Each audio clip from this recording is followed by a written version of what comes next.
Amigos de BPI TV, nosotros transmitimos completamente en vivo, por supuesto buscando las reacciones luego de lo que fuese el día de ayer estas dos informaciones. En primer lugar, toda la supresión de la Alcaldía Mayor y el Distrito del Alto Apure, todo esto por la Asamblea Nacional Constituyente, así como también la validación de las organizaciones políticas que no participaron en el evento de las elecciones municipales que acabaron de ocurrir en Venezuela y que por supuesto dejaron una cantidad de elementos a analizar desde el punto de vista político. Por eso estamos con Ricardo Zucker, profesor de la Universidad Central de Venezuela, politólogo y experto en esta materia.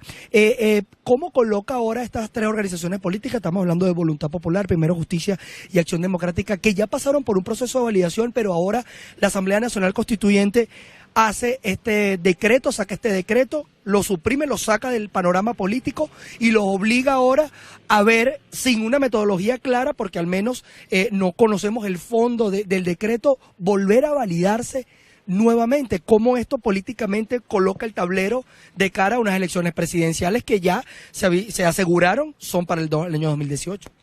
Sí, fíjate, eso tiene dos caras, ¿no? La primera es que pones a esos partidos en una, si se quiere, en una coyuntura político-moral, en el sentido que tienen que decidir. Todos ellos han dicho que la constituyente es ilegítima, se desconoce, entonces ahora tienen que entrar a un proceso normado por la constituyente y pones esos partidos y a sus militancias a decir, bueno, si voy, reconozco a la constituyente. Si no voy, entonces quedo fuera del juego político o, de alguna manera, mi capacidad para postular va a estar, vamos a decir, en entredicho. Entonces esa es la primera cosa que tienen que resolver. Y la segundo asunto es, bueno, yo creo que de alguna manera estamos viendo la estrategia del gobierno, ¿no? El gobierno está poniendo su estrategia en despliegue. Eso confirma lo que muchos pensábamos, en el sentido que no pareciera haber como ahora el interés en que unas elecciones sean tan rápidas, sino un poco más lentas o que se tome más tiempo.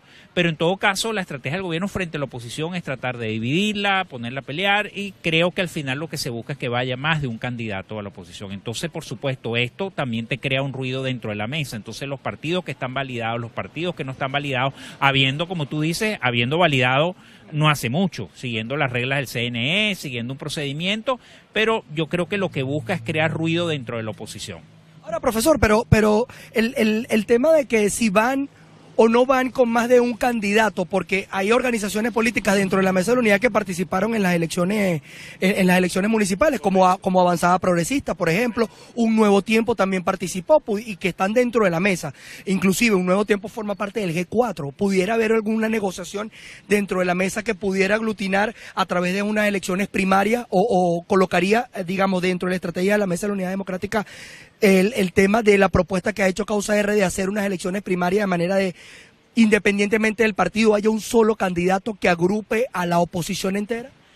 Mira, tu pregunta es bastante interesante y va al fondo del asunto, porque la gran pregunta es, bueno, no qué hace el gobierno, que más o menos uno lo sabe o lo podemos desarrollar, sino qué hace la oposición, o sea, cómo responde la oposición. Entonces tú has tocado el fondo del asunto. La oposición tiene que decidir y tiene que decidir en dos cosas. En primer lugar, tiene que decidir sobre su propia, vamos a decir, su propio funcionamiento político, sobre lo que va a hacer, lo que va a desarrollar, y también sobre el tema presidencial. Hoy te diría que pareciera difícil, porque más bien lo que hay es que todos se están tirando entre todos. Ahorita es que si un debate, que si es Delsa Solórzano, que si es Enrique Márquez, que si es Timoteo Zambrano, entonces los vendidos, los colaboradores. Otra vez la misma película que ya el país ha visto, que ve cómo la oposición pareciera no estar entendiendo el momento político actual, sino se dedica a esas peleas, vamos a decir, subalternas. Entonces, yo te diría, bueno, lo ideal es que esos grupos se sienten y, bueno, analicen una estrategia en el sentido de, bueno, ¿qué vamos a hacer frente a lo que ocurra? Que ya era previsible en cierto modo, pero también qué vamos a hacer frente a las presidenciales. Velázquez efectivamente propuso la tesis de las primarias, hay varias organizaciones que están de acuerdo, pero no todas, ¿ves?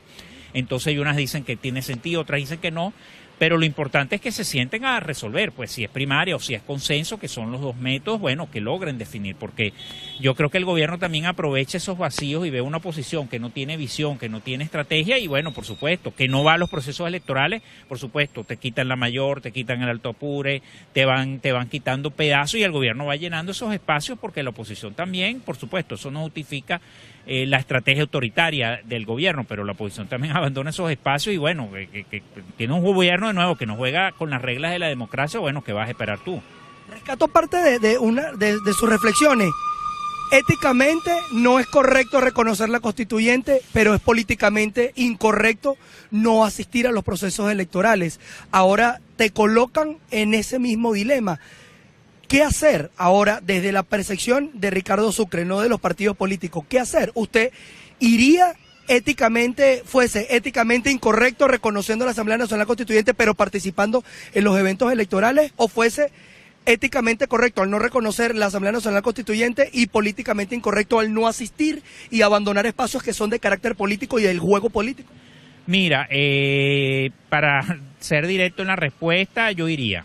El problema de fondo, que puede resolver el tema ético y político es: tú tienes la fuerza para poder imponerte al gobierno, para poder que esas decisiones que toma el gobierno, si tú tienes la fuerza para decirle al gobierno, mira, vale, tu decisión de la validación, nosotros tenemos una fuerza capaz de poder superarla y nosotros seguir. Bueno, muchos han sacado un pensamiento de Andrés Eloy Blanco con Acción Democrática cuando la dictadura de Pérez Jiménez, bueno, el partido no es asunto del decreto y tal, etcétera, pero bueno, ahí hubo una resistencia. Tú vas a hacer una resistencia parecida. Esa es la pregunta. Si tú tienes sí, bueno, hazlo entonces y no vayas. Pero si no lo tienes, que es lo que yo creo, ve. Pero ve ya con un sentido de poder construir tu propia dinámica frente a la población. Tú tienes que ganarte al pueblo venezolano, tienes que ganártelo, tienes que explicar, tienes que argumentar, tienes que persuadir. Y si tienes que construir tu derecho a la rebelión. Y eso se va a hacer poco a poco, eso se va a hacer con actividades, con iniciativas. Por supuesto, tú dices, bueno, ya validé, tengo que volver a validar, como bien tú dices, sin conocer cuál es el fondo, sin conocer cuáles son los procedimientos, porque esto ya es una decisión del CNE, de la constituyente. La anterior fue adelantada por el Consejo Nacional Electoral. Pero en todo caso yo pienso que debes ir. Y pienso que debes ir, pero con una estrategia. Por eso la pregunta previa, bueno, ¿qué va a hacer la oposición? ¿Van a ir esos tres partidos solos? ¿Los van a dejar solos y van a decir que son los traidores, los colaboracionistas? Bueno, eso va a ir dividido. Por supuesto, el gobierno dirá, caramba, logramos nuestro objetivo, que es que se dividan y ya irán varios candidatos o no irá ninguno. Y por supuesto Maduro podrá reelegirse. Entonces yo pienso que deben ir y deben ir con una estrategia. Si tienen la fuerza, no vayan, pero yo creo que no la tienen. Profesor, esta supresión de la alcaldía mayor y la alcaldía del distrito del Alto Apure, evidentemente es un cambio en la territorialidad del país, y eso implica también un cambio dentro de la dinámica política, porque ya son dos espacios que son de consulta popular, que son a través del voto, que son estrategias políticas y que ya no van a estar. Correcto. Esto evidentemente tiene un trasfondo político. ¿Cuál será el trasfondo político en suprimir estos dos espacios, al menos para el gobierno? Mira, yo creo que puede tener muchos trasfondos, vamos a decir, muchos trasfondos políticos, muchas cosas. En primer lugar, uno, el que tocaba decir, son espacios, vamos a decir, por lo menos el distrito mayor, el distrito capital en Caracas, la alcaldía mayor, espacios que han sido ganados por la oposición mayormente, ¿no? Y bueno, ya tú quitas efectivamente esos espacios y de alguna manera los anula, aunque la alcaldía mayor, hay que recordar que también, por eso quizás hay que también ser crítico en este país de poca memoria. Hay que recordar que cuando ganó Ledesma en el 2008, inmediatamente Chávez sacó un decreto y quitó las competencias de la alcaldía mayor. La alcaldía mayor de verdad quedó muy debilitada. Y bueno, eso no se, vamos a decir, la sociedad no ejerció la crítica y la contundencia y las protestas necesarias en ese entonces. Bueno, ahorita, por supuesto, ya en una posición más debilitada. Pero ese sería un primer objetivo. El segundo objetivo habría que ver, porque recuerda que están pendientes todavía elegir los consejos legislativos y los consejos municipales. Entonces, un segundo objetivo puede ser que el gobierno quiera cambiar la forma como se eligen esos consejos y esas instancias. Puede ser mucha gente lo que dice que es el Parlamento Comunal. Yo tiendo a pensar más que puede ser que van a intentar o aprobar, más que intentar, aprobar una normativa con que la elección de esos cuerpos siga un poco la lógica en la constituyente, que sea territorial y funcional. Entonces, de alguna manera de tener la posibilidad, bueno, de poder seguir manteniendo el control haciendo unas elecciones. Entonces, posiblemente ese sea, vamos a decir, el trasfondo.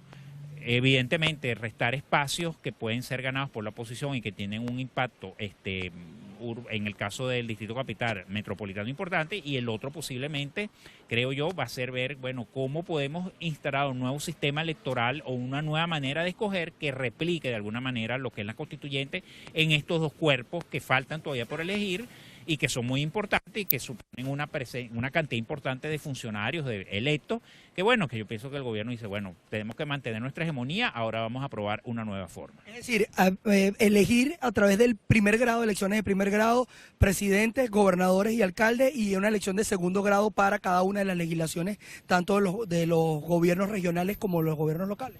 No, yo diría que todas vamos a elegir, tú y yo vamos a elegir, quienes están viendo el programa van a elegir. El punto es que la lógica de la distribución, porque ahorita en teoría la Constitución te dice el voto es mayoritario, pero hay representación proporcional, pero todos elegimos en primer grado. Vamos a decir, bueno, tú votas por un nombre o por una lista, bueno, y hay la distribución, por supuesto, el gobierno ha ido sesgando eso desde el 99 hacia un sistema mayoritario, básicamente. Eso se mantendría. Lo único que a lo mejor se diría, un poquito como te comentaba, replicando la lógica en la constituyente, es decir, bueno, para el Consejo Municipal del municipio Libertador, donde estamos ahorita haciendo la entrevista, bueno, entonces tienen que ir, no sé, tantos jubilados, tantos estudiantes, tantos trabajadores, tantos...